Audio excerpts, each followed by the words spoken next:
This is your host, Feby Kurnia. Dan sekarang sedang bersama dengan Yes, Firman Setiadi. Halo. Halo. Apa kabar? Alhamdulillah sehat.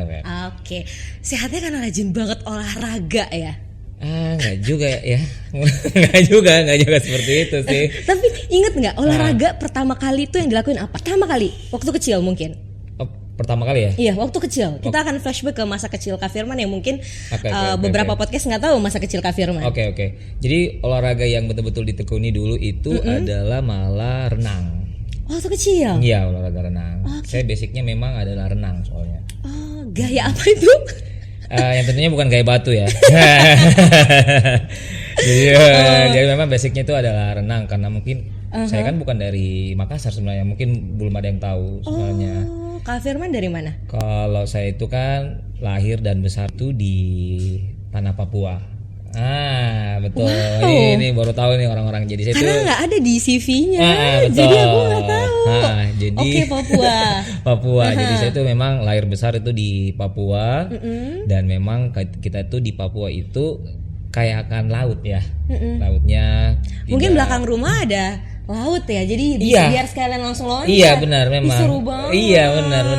Jadi makanya olahraga pertamanya berenang. Iya berenang. Jadi healingnya itu adalah memang di belakang rumah adalah laut, terus juga di mana?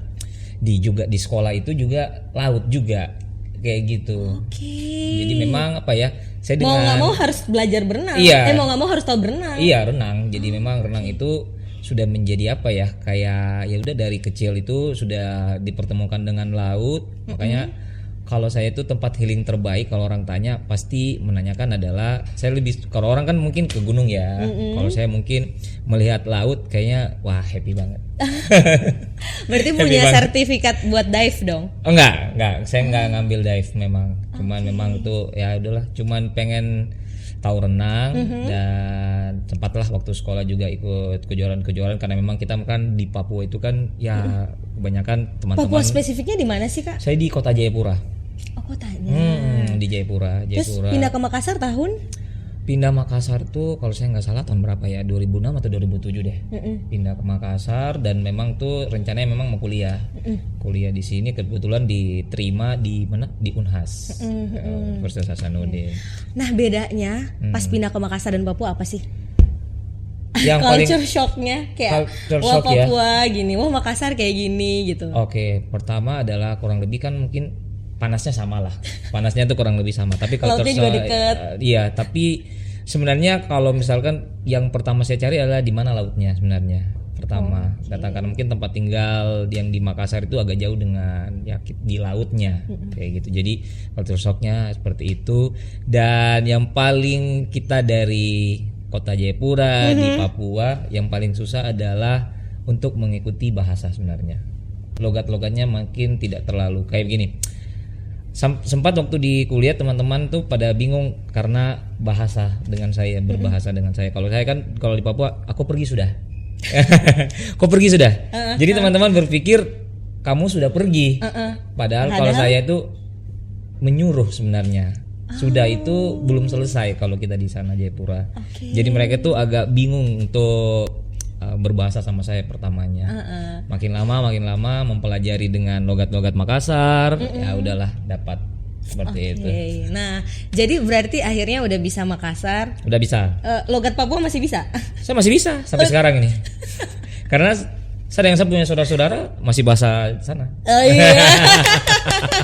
Wah, dikasih bahasa Papua langsung ya.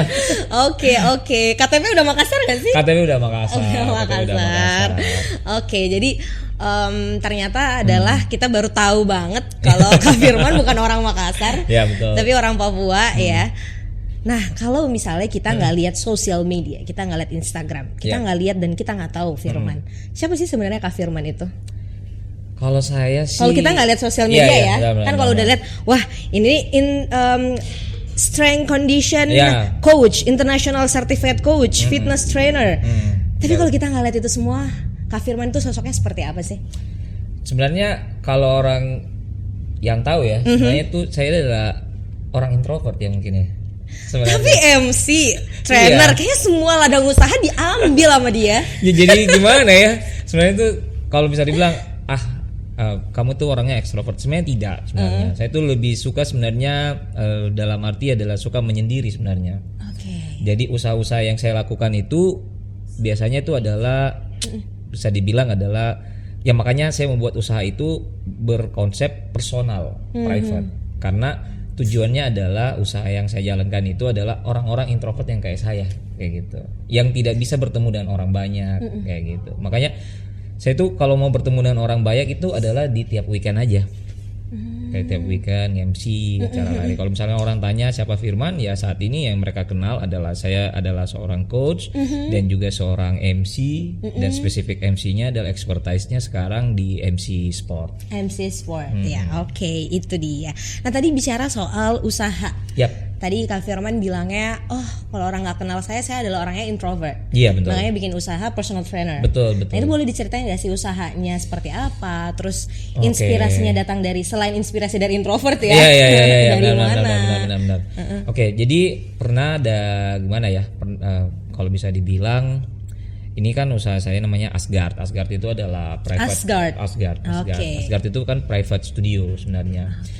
Filosofi Asgard sendiri itu kenapa namanya Asgard? Karena bukan nama Thor kan ini? Iya, dari situ sebenarnya. Iya? Dari situ sebenarnya. Dari yang Welcome to Asgard. Iya, Welcome to Asgard. Jadi ternyata suka juga Thor. Iya, jadi saya tuh suka dengan figur Thor.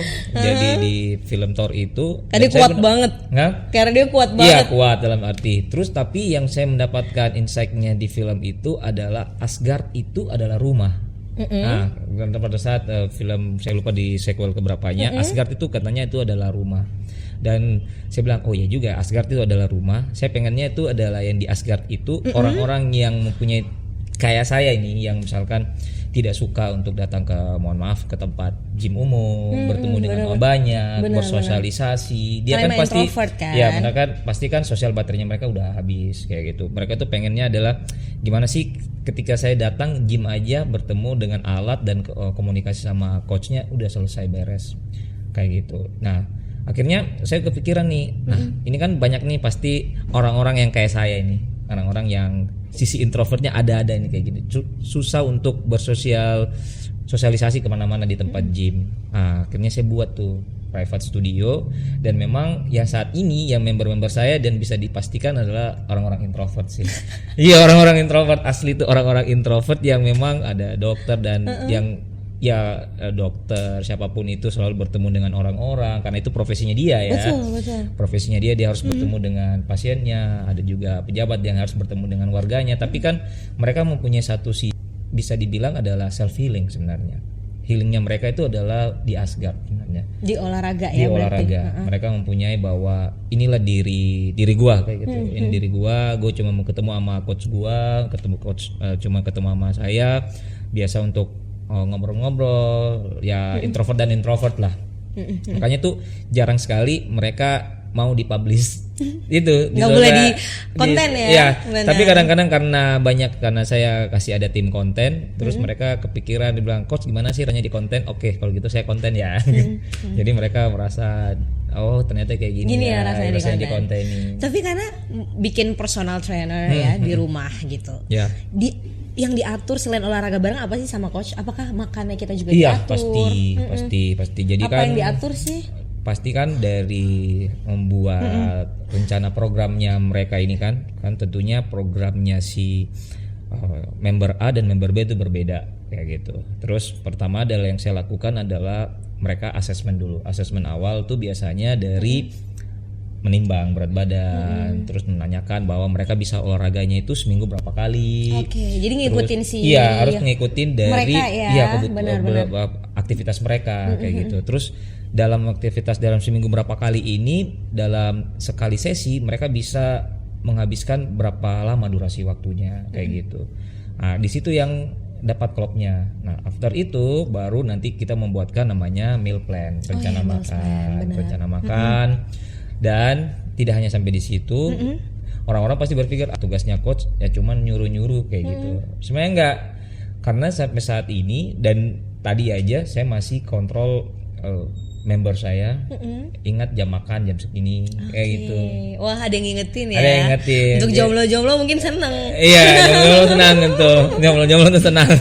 Jadi ada yang ingetin makan. Ingat makannya itu ini kayak gitu. Apalagi kan kalau sekarang banyakan di Asgard tuh kan, karena saya juga kan apa ya, bisa dibilang running coach, coach lari kayak gitu. Jadi makan mereka itu banyak yang ambil program lari juga selain di Asgard. Jadi untuk mereka mendapatkan performa latihan, artinya mereka harus menguatkan dari segi strength-nya, segi latihan fisik, dan juga dari pola makan. Oke, ini mungkin teman-teman yang akhirnya ikut private yang buat lari, itu kayaknya buat yang kejar mungkin maraton di luar negeri kali ya? Atau bahkan mungkin lomba-lomba maraton di Borobudur mungkin kemarin. Iya, tapi ya karena mungkin ini ya nggak apa-apa saya spill, karena kan kebetulan saya juga itu kan adalah tim kepelatihan ataupun manajer kepelatihannya dari Makassar Half Marathon. Itu kan Makassar Half Marathon itu adalah pride-nya orang Makassar. Benar. Mereka udah tahu saya coachnya. Cuman yang saya herannya adalah kan orang bilang Coach Firman itu seke. Ya dalam arti kenapa emang? Iya, karena apa ya? Karena terlalu keras mungkin ya. Karena terlalu keras. Didikannya kayak tentara gitu loh. Enggak juga sih sebenarnya, tapi kan ya, cuman mereka itu yang saya herannya adalah mereka sudah tahu gitu, member-member ini masih tetap lanjut. Saya tanya, ini kan udah tahu saya keras dan lain-lain disiplinnya, terus kenapa masih tetap? Dan dia bilang, soalnya kalau nggak ada yang marah, siapa yang mau marahin lagi, coach? Aduh, kan marahnya tuh sayang ya, coach. Aduh.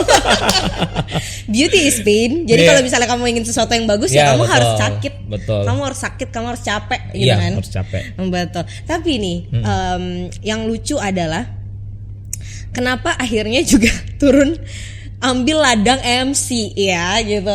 Aduh. Kan sebenarnya kayak udah ada kepikiran nggak sih mau jadi MC? Kan kalau personal trainer itu sangat-sangat introvert orangnya. Tapi kayak MC itu you have to know public speaking dan segala macam gitu.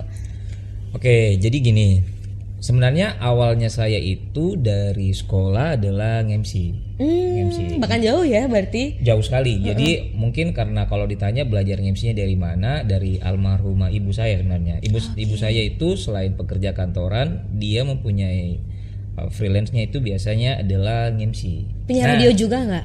Penyiar radio. Tapi nggak di sini, di sana di Papua, Papua ya. Wow, jadi, keren banget. Iya, jadi pada saat dulu waktu mungkin beliau ada job MC dan lain-lain, waktu kecil-kecil saya yang selalu dibawa. Jadi saya itu yang selalu dibawa sama almarhumah ibu untuk dibawa untuk menemani dia untuk MC. Terus saya lihat-lihat aja, oh gini toh. Sampai besar akhirnya bisa bawa kendaraan. Saya yang biasa ngantar ibu saya kemana-mana untuk MC. Nah dari situ mulailah, karena apa ya?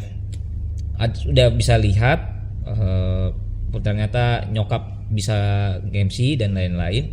Akhirnya di sekolah itu setiap ada acara, walaupun gak ditunjuk, saya yang misalkan memberanikan diri aja. Mengajukan diri daripada memberanikan diri aja kayak gitu. Memberanikan diri, jadi sampai di lulus sekolah, terus kuliah, sampai kemarin MC-nya itu mulai kayak mendapatkan titik, aduh kok gak ada challenge nih. MC di acara, ya mohon maaf, misalnya challenge-nya kan biasanya kalau kita kan kalau MC ya kalau bukan musik, gathering, terus MC wedding kayak gitu. Terus saya berpikir kayak gini, karena saya suka olahraga, basicnya saya suka olahraga. Ini kalau bisa dilihat flow-nya itu alurnya, saya MC dulu baru sebenarnya olahraga kayak gitu. Kalau tarik jauh mundur ya. Ya tarik mundur. Jadi di situ akhirnya kepikiran untuk membuat masuk di expertise MC-nya itu adalah MC sport. Oke. Itu. MC sport. Jadi emang sekalian karena mungkin beberapa brand juga kalau bikin acara lari dan segala macam itu cari MC yang emang benar-benar interestnya di situ. Iya benar. Jadi sekarang tuh tahun berapa ya? After dari COVID kalau saya nggak salah tahu. After dari COVID itu saya mulai MC sport itu tahun kalau nggak salah 2016 atau 2017 lah baru mulai MC lari. Karena ya di Makassar tuh kalau bisa dibilang belum terlalu banyak event olahraga, kayak event lari terutama.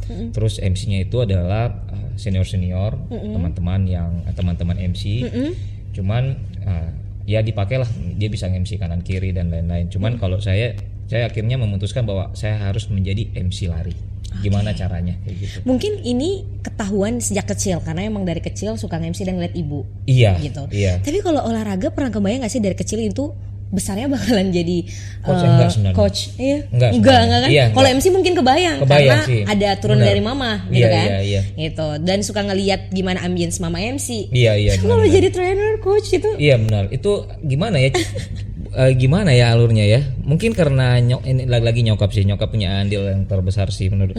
Nyokap tuh selalu bilang bahwa mengalir aja, seperti air yang mengalir jadi mengalir karena saya punya suka olahraga dan lain-lain. Terus kepikiran nih, terus ada saran dari karena saya sering saya suka olahraga, biasa juga melatih.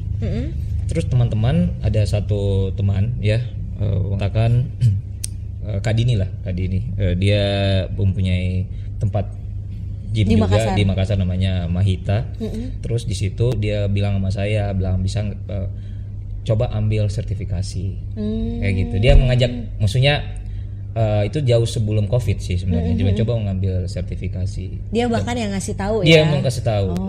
Terus dia mengambil sertifikasi dalam hal bahwa walaupun itu tidak digunakan untuk orang, paling tidak kita bisa membantu saya, katanya membantu kamu untuk melatih diri kamu sendiri, mengetahui bahwa gerakan yang benar yang mana kayak gitu. Jadi saya bilang oh ya juga ya kayak gitu, karena akhirnya Kak Dini itu pada saat saya mengambil sertifikasi, akhirnya saya magang lah di tempatnya.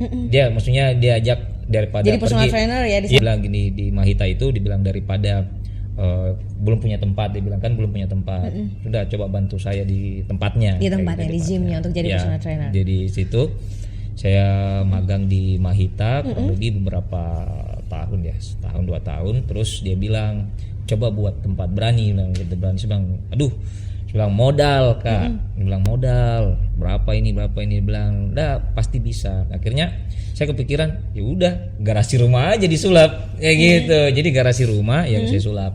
Oke, jadi salah satu orang yang ngajakin untuk bahwa ini serius tuh Kak Dini berarti ya? Kak Dini dari benar-benar.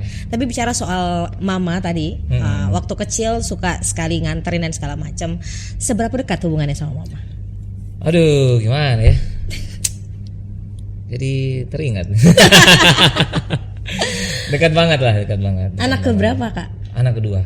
Oke, dari 3 bersaudara. Dari anak tengah ya? Anak tengah. Oh, tuh main anak tengah akrab ya? Iya, nggak tahu juga ya. Tapi apa sih satu advice, saran dari mama yang paling dibawa sampai sekarang sama Kak Firman? Advice-nya lah. Kalau dari jangan nyakitin anak orang misalnya. Itu pasti ya, itu pasti. Yang lain, yang kebawa lah sampai sekarang prinsip dari mama gitu, saran dari mama.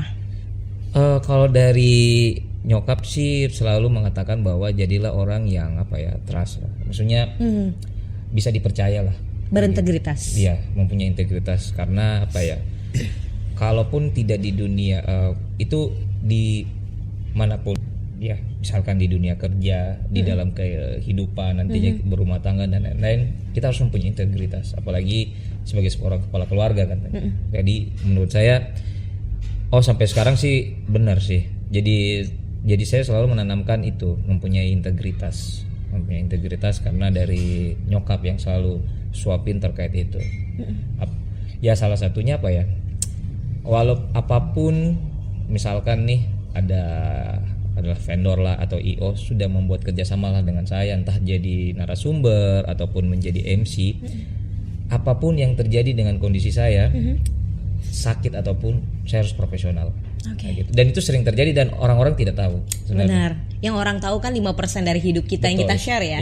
Iya. Tapi kamu nggak tahu belakangnya. Nggak tahu. Benar. Apa yang terjadi, yang saya mungkin naik rigging atau apa, kondisi saya kayak gimana, kayaknya mereka nggak perlu tahu. Betul. Itu aja. Oke. Tapi akhirnya setelah olahraga, rutin berolahraga, itu kan awalnya pasti nggak rutin loh. Atau emang Nah, apa sih mindset yang berubah dari Kak Firman sendiri setelah berolahraga? Apa yang akhirnya merubah hidup setelah fokusnya di olahraga gitu? Oke, jadi gimana ya kalau bisa dibilang itu sekarang itu kalau mulai di pagi hari nggak olahraga itu ada yang kurang. jadi ada yang kurang gitu. Pernah saya sempat juga di phone dari suara juga ya, saya udah mengatakan sama teman-teman bahwa sebenarnya untuk merubah habit ataupun kebiasaan itu kita bisa mulai dengan 21 hari dulu kayak gitu. 21 hari dan kita bisa lanjutkan di 90 hari. After itu teman-teman akan menjadi gaya hidup kayak gitu, gaya hidup.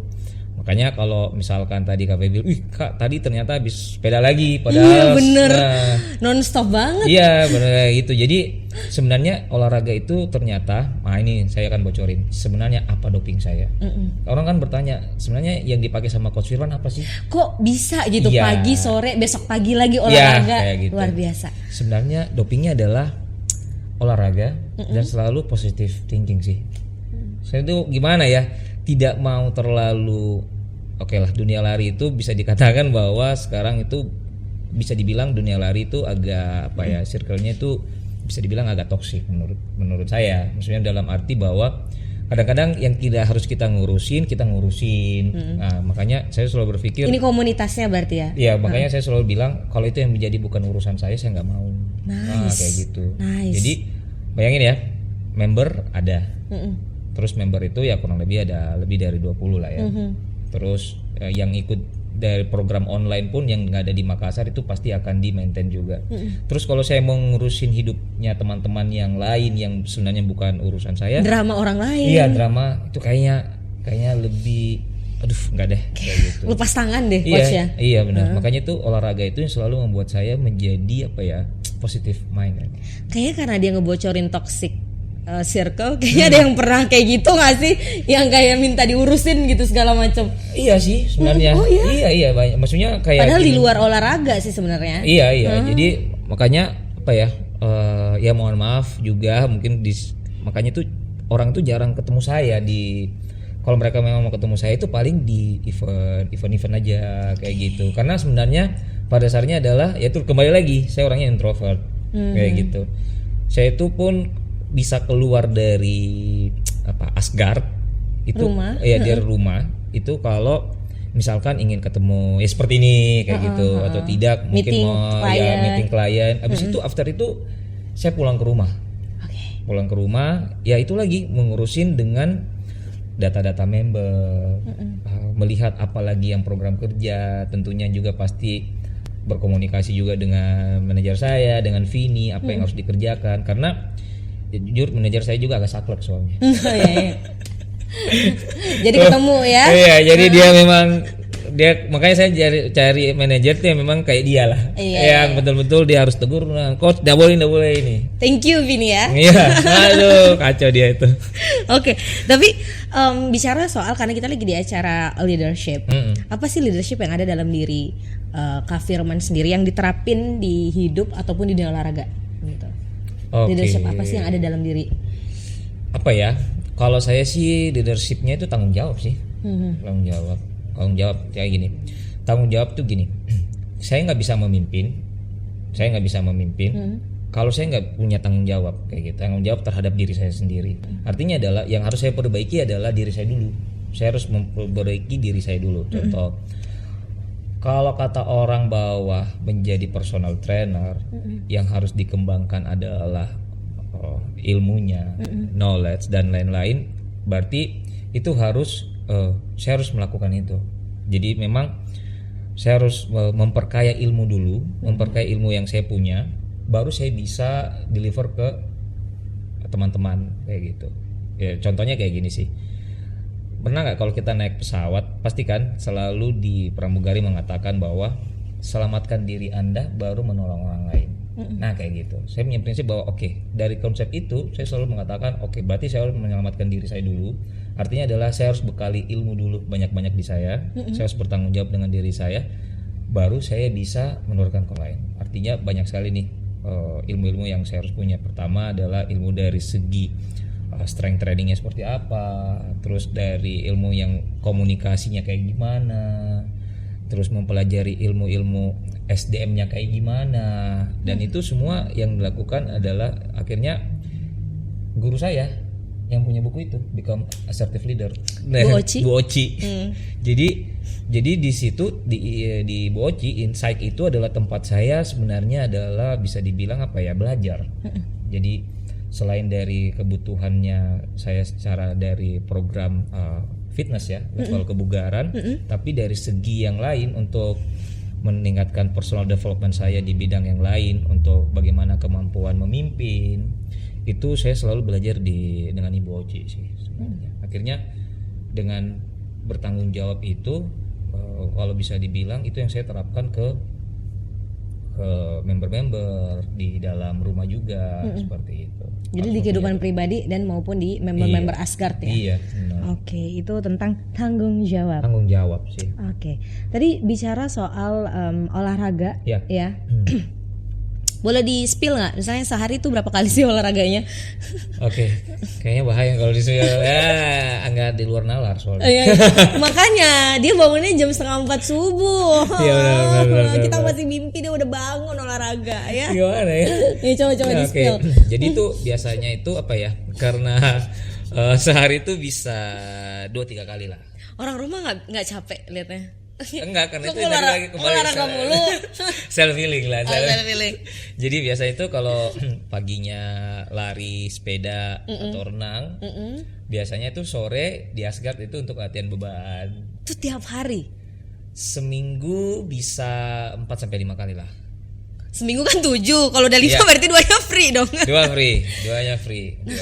Kalau free-nya ngapain? Jadi benar-benar kegiatan yang nggak ada olahraganya dong, please. Itu MC. Itu tetap kerja sih. Oh iya. Maksudnya emang benar-benar yang lain selain kerja, selain olahraga. Nggak ada. Wow.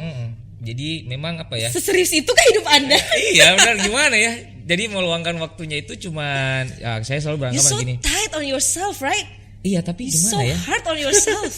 Wow, 5 dan itu pun kalau free-nya tetap buat kerja. Betul. Jadi free-nya itu kalau misalkan kalau teman-teman pelari udah tahu tuh, kalau hari Minggu biasanya kalau di Makassar pasti saya ambil job di Makassar kayak gitu. Wow. Tapi mendapatkan itu kayaknya luar biasa sih. Maksudnya efek untuk produktivitasnya lebih jauh. Pencapaian tertinggi dalam olahraga apa yang udah pernah dicapai? Oke, pencapaian ya. Mungkin karena manusia nggak pernah puas. Kayaknya belum ada deh gitu. Tahun lalu sih sempat kepikiran, tahun lalu tuh join di event Ironman, tapi yang halfnya. Jadi itu renang itu kurang lebih dalam satu hari. Iya, triathlon. Di Makassar Kak? Di luar? Malaysia. Oh di Malaysia. Tahun lalu tahun lalu. Jadi itu latihannya olahraganya dalam satu hari. Jadi renang dulu kurang lebih hampir 2 kilo. Habis itu lanjut bersepeda 90 km. Dan terakhirnya adalah lari 21 kilo. Lari 21 kilo. Nih pemirsa, sebelumnya renang berapa? Renangnya hampir 2 kilo lah. Sepedanya? Sepedanya itu 90 kilo. Triathlon ya Malaysia ya, gila. Iya. Itu pencapaian terbesar ya? Iya, saat ini kalau untuk di olahraga itu pencapaian saat ini untuk di olahraga. Itu persiapannya untuk ikut triathlon itu tadi berapa lama Kak? Setahun? Iya kurang lebih lah ya, karena kan harus menjalani 3 olahraga. Iya karena lari, saya harus apa dulu pertama? Pertama renang dulu. Habis itu renang, terus habis sepedaan. Itu muncul dari air, ambil sepeda, benar. Ambil sepeda, lari lagi. 90 kilo selesai, habis itu lari 21 kilo lagi. 20. Itu gak capek, saya dengerin aja capek. Nah gimana ya, tapi masih banyak ke teman-teman saya yang di luar sana yang lebih, kan ada half Ironman, ada full Ironman. Itu kalau full Ironman-nya lebih yang full. Tadi ini yang tahun lalu half doang. Nggak kebayang fullnya gimana. Iya, makanya diajak untuk full kayaknya saya bilang belum bisa nih, karena fullnya tuh bedanya gimana? Larinya malah 42 kilo. Oh berarti di larinya ya? Iya, larinya berarti. 42. Jadi terus di renangnya itu kurang lebih 3,6 kalau nggak salah. Renangnya 3,6, sepedanya kurang lebih 180 kilo kali. Gila. Persiapan setahun. Itu persiapannya setahun. Jadi memang harus meluangkan waktu untuk itu.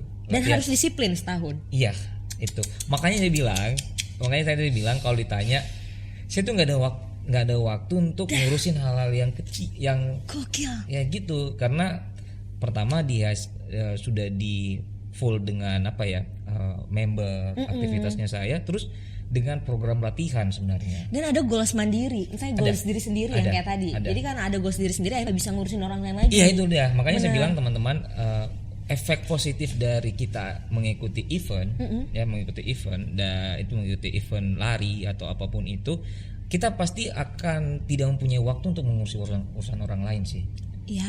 Betul. Karena kamu ada preparation, ada persiapan sebelum ikut event itu. Yes, makanya saya bilang kalau teman-teman, ya, makanya kadang-kadang pernah saya bilang sama teman-teman, ya udahlah, orang-orang yang terlalu banyak ngurusin orang lain, yakin dia orang kosong deh itu. Ya karena dia masih mempunyai waktu untuk urusin itu. Orang lain, benar. Jadi makanya saya bilang sama teman-teman, kalau misalkan coba kalian sibukkan diri, nggak harus olahraga sih. Hobi apapun itu kalian, coba menyibukkan diri selain kerja kalian, terus sibukkan dengan hobi kalian, yakin deh. Nggak ada waktu buat nggak ada waktu. Iya benar-benar. Nggak ada waktu. Kegiatan yang positif aja. Iya. Jadi pasti mindsetnya udah berubah jadi positif. Iya. Itu. Nice. Malaysia. Ini triathlon pertama atau udah pernah berikutnya? Ironman tuh pertama. Masih mau lagi? Masih. Oh. masih mau. Masih mau. Masih banyak sih pencapaian yang pengen dapat untuk apalagi nih, penasaran deh. Apalagi yang mau dicapai dari seorang Kak Firman gitu. Tentunya pasti ya kan tadi half Ironman, pengen mau Ironman tapi nggak tahu kapan. Tapi paling nanti mau coba half Ironman lagi. Terus pengennya adalah saya cuma mau ikut ini sih, ultra maraton. Di mana? Apalagi tuh dia tuh? Apalagi maraton tuh larinya kurang lebih 100 kiloan lah. Lagi pengen men-challenge aja. Makanya kembali lagi. Sebenarnya itu di mana nanti ultramaraton? Nah, itu lagi pengen cari tempatnya sih. Makanya kemarin saya bilang, kayak teman-teman, ayo sibukkan diri kalian. Kalau dengan begitu kalian akan positifnya adalah kita dengan diri kita sendiri enaknya.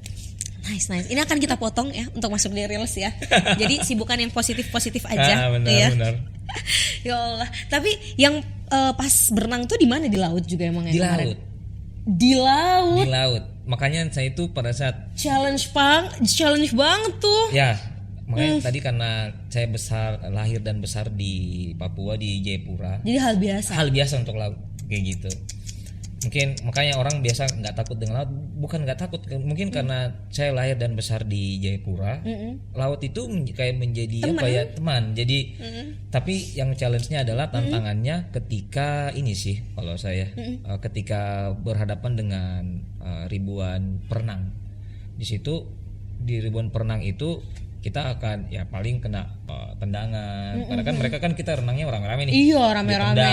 Bener. Iya kayak gitu. Cuman karena semua udah mau buru-buru kan gitu. Pasti cuman itu sih. Oke. Wow, luar biasa ya goalsnya dalam hidup. Yang dikejar apa sih? Kalau anak-anak sekarang katanya adalah validasi. Padahal sih enggak sih. Tapi kalau bicara soal validasi FOMO, validasi, segala macam. Saya ini orang yang takut banget loh lari di CPI. Kayak takut banget kalah saing. Oke. Itu emang se-FOMO itu orang harus mau lari dan segala macam. Karena ada beberapa orang yang kayak saya agak insecure ya. Sepatu juga bukan sepatu lari yang mahal banget. Panggil aku pelari culture.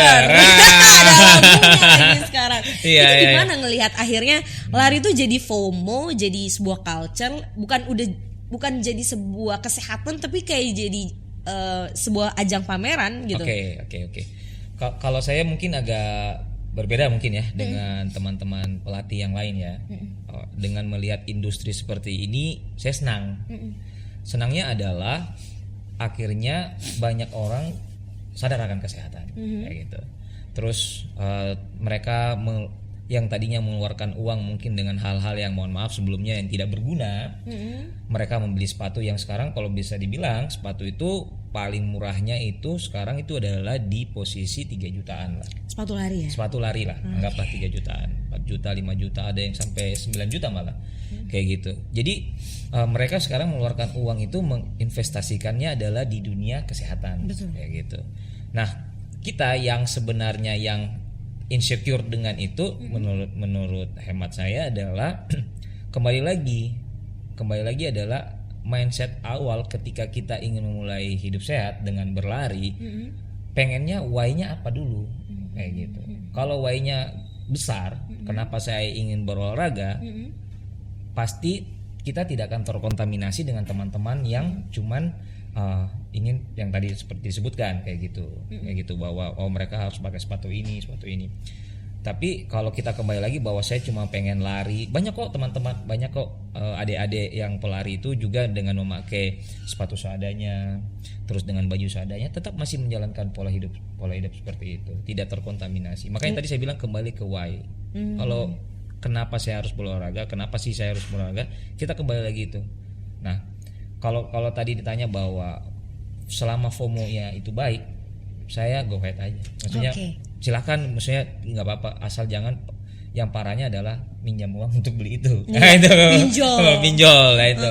Jadi kadang-kadang tuh saya pernah angkat di threads ya, dia bilang ya nggak usah diurusin, dia mau pelari culture, mau bajunya kan baju sekarang kan 2 jutaan. Iya mau banget. Celana, topi itu sekitar 1 juta. Kacamata 4 juta. Spill outfit dong. Spill outfit ini kebetulan nih. Spill outfit. Jadi terus? Sekarang tuh kalau tingkat keculturean. Coba. Tingkat keculturean di Makassar. Ala Kak Firman. Topi. Berapa juta? Topi itu sekarang biasanya ada di paling mahal tuh 1 juta lah. 1 juta. Turun ke kacamata. Sekarang kacamata itu ya teman-teman harus pakai ada logo-logo O-nya ya. Oakley lah. Itu paling 3-4 juta lah. 3-4 juta sekitar segitu. Terus turun ke baju. Bajunya tuh juga yang harus robek-robek nih. Baju robek-robek nih. Baju robek-robek tuh ya paling sekitar nggak tahu sekarang berapa update-nya. Yang breathable ya. Ya, jadi tuh kurang lebih ya 3 jutaan atau 2 juta, saya lupa 2 jutaan itu. Turun ke celana yang celana 4 juta loh ini ya. Celana tight itu, celana tight saya pernah nanya, celana tight sendiri itu sekitar 2 juta. 6 juta. Nah, 2 juta. Terus kayak apa, legging apa sih? Jangan kan, salah. Iya, bener.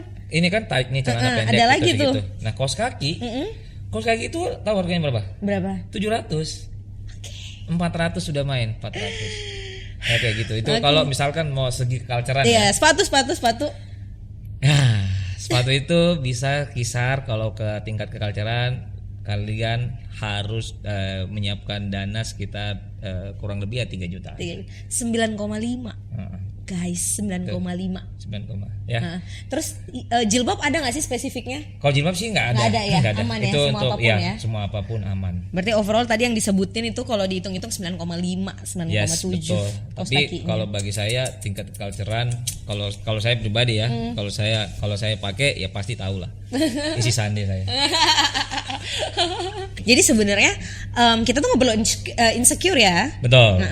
Jangan sampai teman-teman melihat bahwa strata lari nih katanya banyak sekarang kan teman-teman adalah strata lari itu adalah teman-teman yang culture aja yang boleh, enggak seperti itu sebenarnya. Semua bisa. Ya, semua bisa menikmati jalan. Betul. Ya. Saya aja kalau bisa dibilang ya, kalau mau flashback saya itu mulai berlari, maksudnya masuk di dunia lari itu, kalau dunia lari itu kan masuk di komunitas, join event ya. Itu kita berbicara di luar dari kita waktu sekolah kan pasti juga lari ya, kayak gitu. Cuman kalau kita udah maksudnya masuk di dunia lari itu ada komunitasnya, join event lari kayak gitu, masuk perentelan yang kayak tadi. Saya itu mulai pada saat ada satu komunitas lari pertama kali ya, nggak tahu di Makassar itu namanya Indo Runners Makassar, dan saya itu masuk di situ. Iya, dari saya itu tahun 2012 join di situ, waktu pertama dibentuk. Nah, kalau bisa dibilang dari 2012 sampai ke 2025 artinya udah lama banget juga saya masuk di dunia lari ya. Kita bicara 15 dunia lari. tahun Ya, dunia lari lah kayak gitu. Artinya adalah apa yang masih saya berada di sini. Satu adalah saya mengikuti perkembangan, tapi saya tidak menerapkan. Ngerti? Maksudnya gini, saya mengikuti bahwa industri ini lagi besar, tapi saya tidak mengikuti, tidak menerapkan apa yang dilakukan dengan industri. Contoh dengan aparel lari, nggak harus. Saya nggak harus. Nggak harus update. Gitu. Nggak harus update.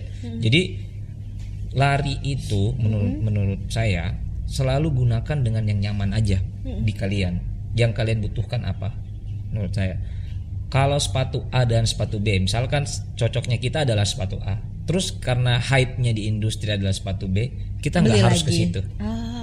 Kita nggak harus ke situ. Baju juga, kalau misalkan baju juga kalian berpikir bahwa kayaknya keren nih, ya kita ada dana ya, it's okay lah kalau misalkan mau sebagai self reward kayak gitu. Tapi kalau misalkan dipakainya tidak nyaman, ngapain? Prinsip saya selalu gitu. Saya selalu memakai tuh hal yang saya butuhkan dan nyaman aja. Kembali ke diri sendiri. Kembali ke diri. Bukan yang orang yang lihat ya. Iya, karena kalau kita lari, aktivitas lari itu kan durasinya kurang lebih ya 1 jam. Selama kita dalam 30 menit 1 jam, ternyata kita pakai yang tadinya kita nyaman dengan sepatu A, terus kita ganti ke sepatu B ya, ternyata baru 10 menit udah nggak nyaman. Ternyata yang tadinya di sepatu A kita bisa lari sampai 1 jam lebih, misalkan kita sudah bisa lari 15 kilo, ternyata dipakai sepatu B 5 kilo aja sakit kakinya. Itu ngapain kayak gitu. Jadi kembali lagi ke teman-teman, apa yang teman-teman butuhkan dan teman-teman nyamannya di mana. Industri memang tetap ada, tapi kembali lagi tidak harus kita menerapkan apa yang dilakukan dengan industri. Kayak gitu. Sekarang kan orang ini lagi FOMO olahraga, which is good ya. Iya, benar. Jadi mungkin dari COVID sampai sekarang itu kayaknya perubahan kesehatan kita udah sangat-sangat, orang udah aware sama olahraga dan segala macam. Dan sekarang lagi FOMO-FOMOannya misalnya padel dan segala macam gitu kan. Benar. Apakah lari ini masih akan terus existing kah? Kalau lari saya rasa masih ya. Masih. Mungkin kurang lebih ya anggaplah sampai kalau kemarin yang saya sempat baca ya. Itulah enaknya orang introvert ya. Kesibukannya dilihat dengan membaca aja. Maksudnya saya sempat membaca dan melihat apa yang paling tren, dan melihat ternyata industri lari ini kurang lebih adalah bisa bertahan di 2 tahun. Industrinya makin akan gede, kita nggak tahu di tahun 2027 nanti seperti apa kayak gitu.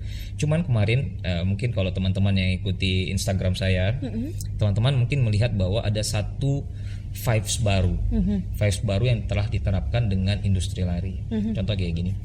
Ada beberapa negara sempat saya ngontenin kemarin, ada beberapa negara contohnya kayak di Spain, Filipina dan juga Belgia itu sudah menerapkan namanya coffee party. Itu coffee party. Jadi coffee shop dirubah menjadi clubbing. Nah, kayak gitu. Udah bergeser ya kehidupannya ya. Iya, udah bergeser banget kayak jadi gitu. Jadi clubbingnya bukan yang alkohol lagi. Bukan. Jadi mereka itu kalau bisa dibilang orang mabuk kopi lah kayak gitu. Bukan mabuk lagi minuman keras. Jadi mereka itu sekarang alurnya itu kalau di sana, kalau nggak salah alurnya itu adalah kita social run dulu, berlari dulu. Terus after itu refreshmentnya dengan kopi. Terus dihibur sama DJ. Jadi ngemarknya pagi. Betul. Jadi memang di pagi hari itu menjadi party. Bener. Partinya mereka. Nah, kalau menurut saya diterapkan di Makassar, yang kembali lagi tadi saya bilang bahwa FOMO itu saya senang banget.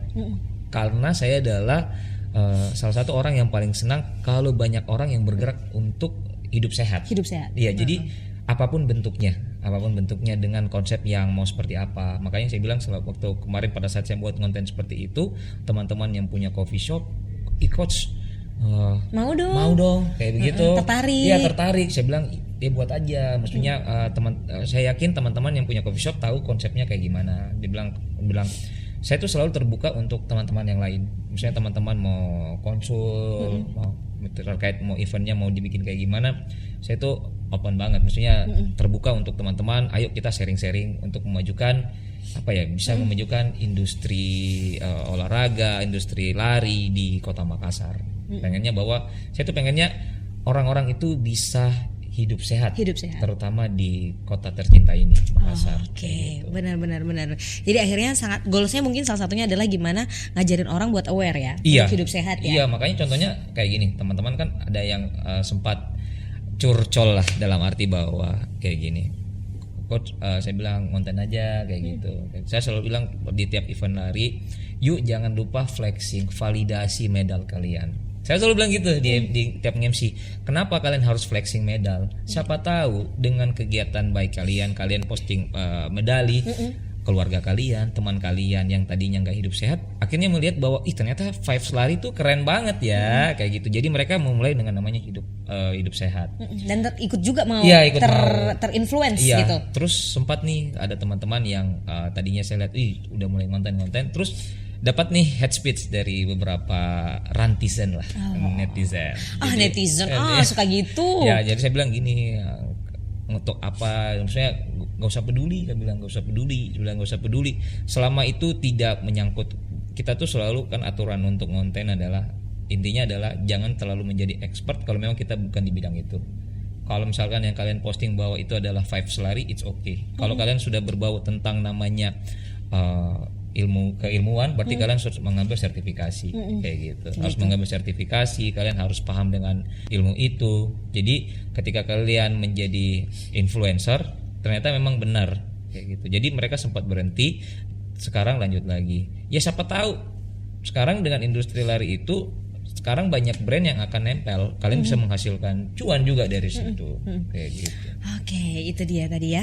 Nah, apa sih dari Kak Firman sendiri value hidup yang masih dijaga sampai sekarang? Wah, value hidup ya, yang masih apa ya, yang masih dijaga ya? Prinsipal ya. Paling prinsip adalah, kembali lagi sih, yang paling saya jaga adalah trust sih, kepercayaan sih. Gitu. Itu susah ya? Susah. Jadi karena Makassar kota kecil. Iya benar. Kamu salah dikit aja kita kayak udah di 1 tahun. Iya. Kemarin aja soal misalnya Tumblr ya udah satu Indonesia. Iya, benar. Jadi kayak emang benar-benar trust. Jadi apa ya? Kepercayaan itu memang benar-benar susah kayak gitu. Jadi saya juga selalu menerapkan di rumah bahwa di rumah itu satu aja, misalnya kita mau sepintar apapun, kalau kita tidak dipercaya itu ngapain? Maksudnya susah kayak gitu, susah untuk menjadi orang yang trust. Jadi memang yang kembali harus lagi dijaga. Harus dijaga integritas kayak itu, yang dari pesan ibu saya ya, bahwa itu integritas itu penting sih. Kan dari tadi Karwan udah bilang kalau misalnya suka baca-baca jurnal karena introvert dan segala macam. Ya betul. Ngelihat tren lari atau tren olahraga tuh base-nya di bacaan mana sih? Maksudnya lebih suka jurnal yang mana sih kalau ngelihat? Kalau mungkin bikin pengembangan development untuk personal trainernya itu mengacunya di jurnal atau negara mana sih? Oke, karena bisa dibilang ya, karena jujur banget, bukan saya itu selalu saya selalu melihat bahwa perkembangannya itu di USA. Oke. Ya kayak gitu. Bisa dilihat kok dari kenapa saya bilang dari Amerika itu, kan kita itu pelari itu selalu mengincar namanya 7 World Major Marathon. Jadi maraton itu kan yang pengen dituju yang sama bergengsi. Bergengsi itu. Nah, itu salah satu impian saya juga tuh, bisa hadir di situ untuk mengikuti event. Di mana aja sih? Berlin. Di Berlin. Tokyo masuk nggak? Berlin, Tokyo, London, New York, Chicago, Boston, and Sydney. Wow. Nah, kayak gitu. Itu 7 maraton impian. Nah, benar.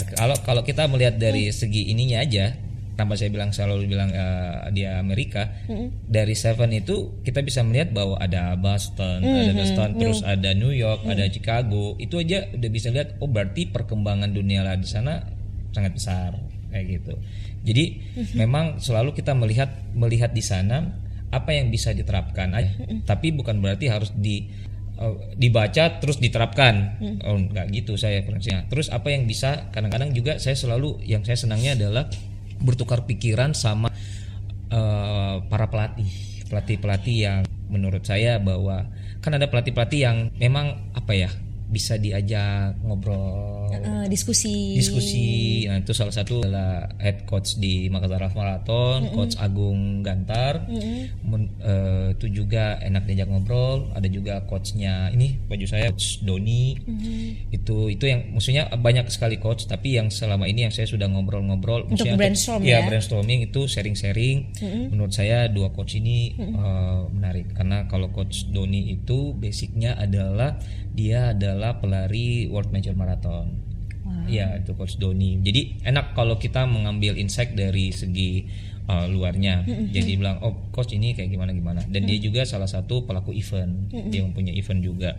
Terus kalau Coach Agung baiknya adalah masalah kedisiplinan.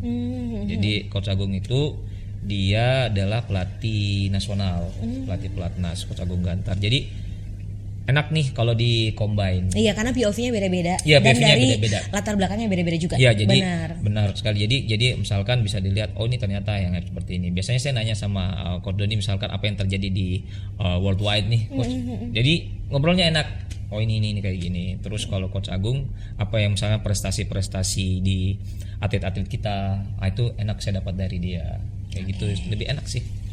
Jadi ambil influence-nya tuh dari USA sama diskusi sama dua coach tadi tuh ya. Iya, itu diskusi karena penting, karena kita memang harus selalu, teman-teman, kalau saran saya sih harus punya teman apa ya, kalau bisa dibilang teman diskusi.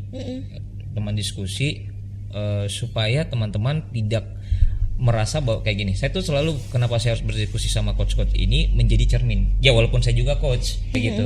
Iya, tapi kan masih banyak yang lebih masih banyak yang lebih duluan misalnya. Jadi kan kadang-kadang tuh ya mohon maaf ya, ada beberapa coach yang menurut saya itu adalah gue kan coach kayak gitu. Udah stuck di situ. Iya, gue kan coach, ngapain lagi gue enggak gitu. Maksudnya kita berdiskusi itu supaya pertama adalah mendapatkan, sekali lagi, mendapatkan insight kayak bocah aja, mendapatkan insight, pandangan baru, sehingga kita bisa terapkan. Ingat teman-teman tuh selalu, yang selalu katanya bocah adalah kita tuh selalu berhubungan dengan people.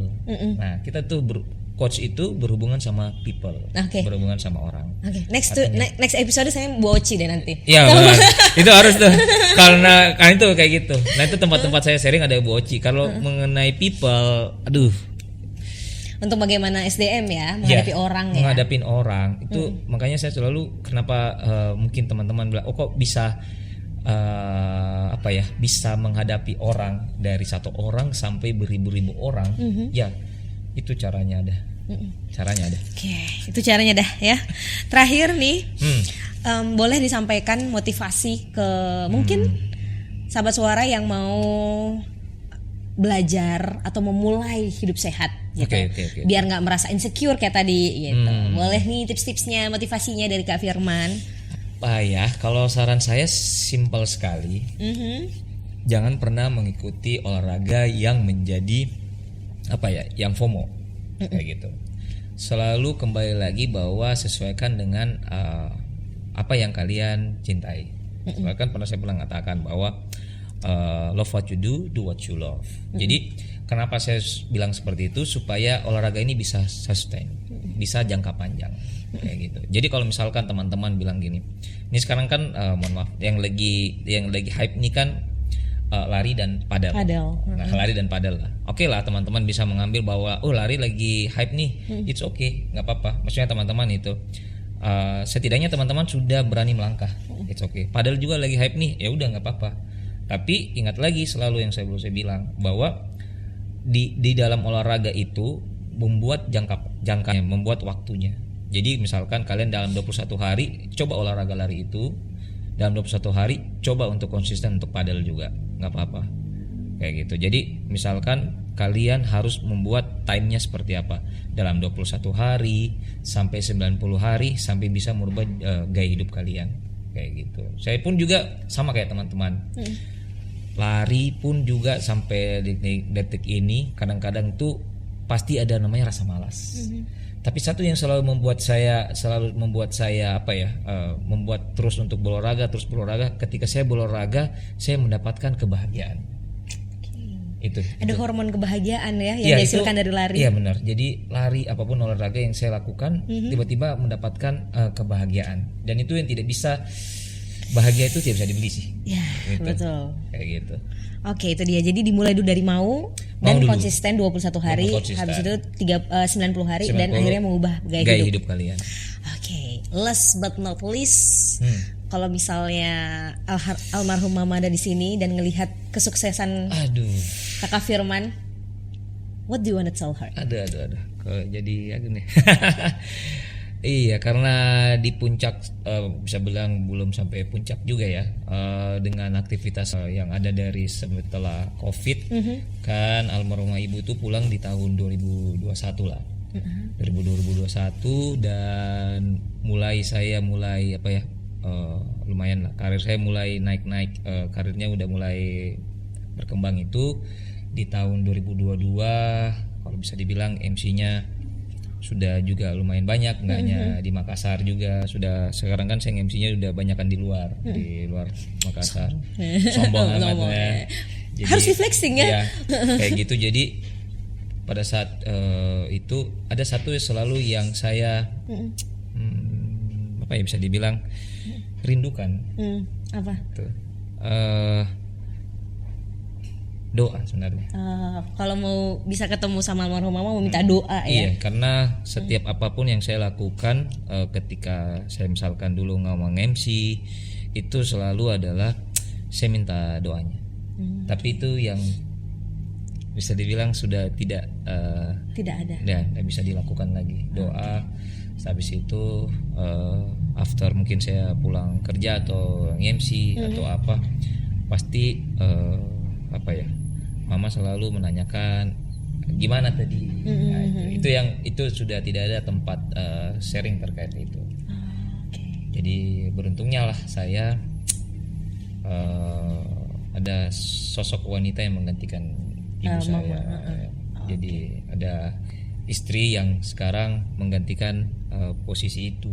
Untuk minta doa dan teman cerita. Iya, after itu paling sekarang yang mungkin karena ini mungkin pesan untuk teman-teman, pasangan kita tidak akan pernah tahu kalau kita tidak pernah ngobrol.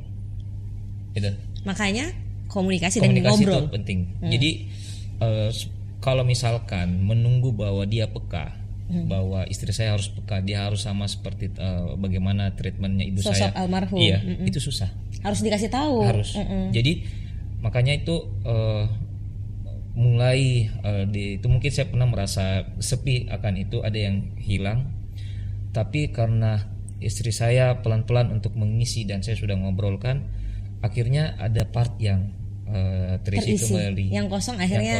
Akhirnya saya tidak menjalankan bahwa sekarang tuh setiap saya menjalankan contoh adalah MC, itu selalu saya happy karena ada tempat untuk istri saya selalu gimana tadi.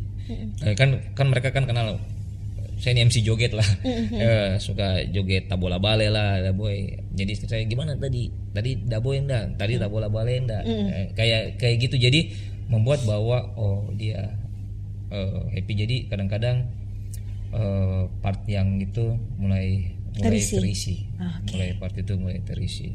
Tapi sampai kapanpun yang selalu saya rindukan adalah dari almarhumah ibu dan ayah saya, karena berpulangnya sama-sama, soalnya itu yang buat saya shock kemarin 2021. Jadi itu yang selalu shock, mereka tidak bisa melihat saya sekarang. Iya, di saat berkembang ya. Iya, ini itu yang membuat ada sedih, tapi ya sudahlah, life must go on. Yes.